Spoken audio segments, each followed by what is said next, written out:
सर्वांना नमस्कार।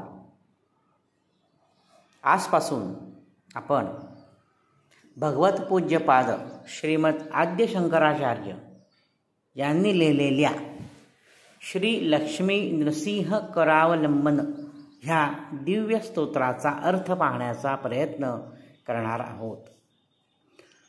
श्रीमत्पयोनिधि निकितेन चक्रपाणे भोगींद्र भोगमणिराजित पुण्यमूर्ते योगीश शाश्वत शरण्य भवाब्धिपोत लक्ष्मी नृसिंह मम देहि करावलंबम।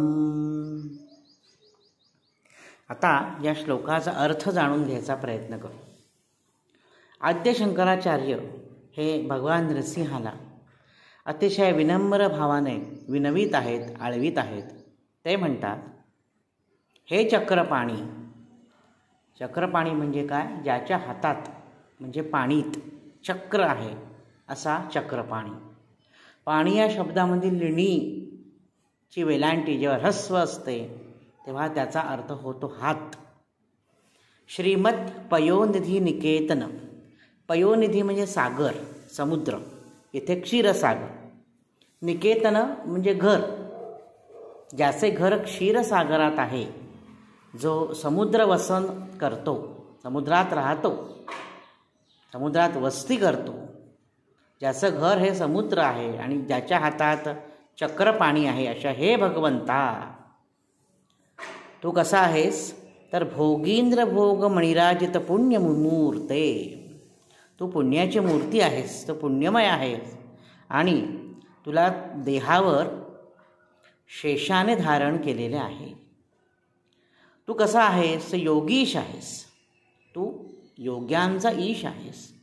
शाश्वत आहेस कारण तू जगाच्या अंतापर्यंत टिकणारा असा अनादि अनंत आहेस।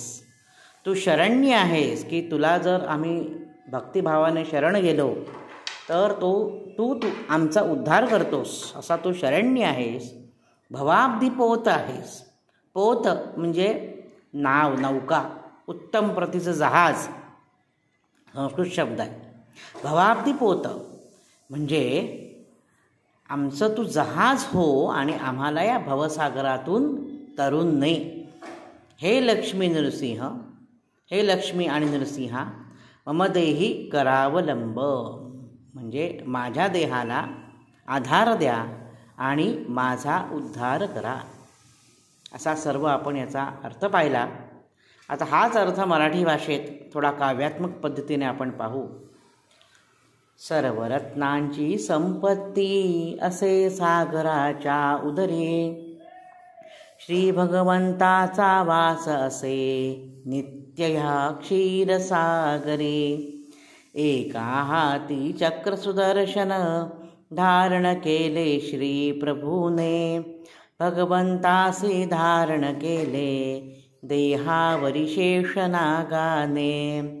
शरणागतासे सांभाळण्यास्तव भगवंत सदार्थ, सर्व नमस्कार ज्याच्या चरणी असे अविनाशी शाश्वत। जहाज बनूनी पार करविसी भक्तांसी भवसागरा, लक्ष्मी नृसिंह मम देहासी आधार देऊनी उद्धरा। आजच्या भागास इथेच थांबतो। नवनवीन माहितीपूर्ण व्हिडिओ पाहण्यासाठी, ऐकण्यासाठी वैभवदाता ऑफिशियल हा माझा यूट्यूब चॅनल जरूर आणि जरूर सबस्क्राईब करा। धन्यवाद। नरसिंह भगवान की जय।